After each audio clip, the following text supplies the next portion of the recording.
我喺海心沙話你知，廣州今日開始降溫啦，天氣變凍啦。而家冷空氣咧已經到咗粵北嘅清遠同埋韶關。喺今日挨晚啊，冷空氣就會嚟到廣州。如果你夜晚出街食飯咧，記得一定要着件外套，唔係就凍親㗎啦。咁從聽日到後日咧，全省都會降溫6到10攝氏度。最凍嗰一日咧，就喺後日到大後日，會降溫好多。廣州可能得10度嘅啫。記得唔好着人字拖出街啦！嗱，最後問下你，知唔知點解呢？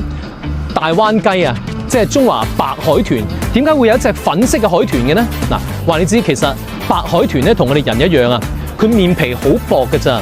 喺佢游水游得快嗰陣咧，佢皮膚又薄，跟住啲毛細血管咧就會充血啊，就見到啲血喺度流動啊，咁佢皮膚咧就變咗紅色啦，就好似我哋人啊跑步運動完之後咧，塊面就會變紅係一樣嘅。嗱，有人話咧，粉紅色呢隻大灣雞咧，好似係豉油雞；咁啊，白色嗰隻大灣雞咧，好似係白切雞。嗱，廣東人無雞不成宴，你最中意食邊隻雞啊？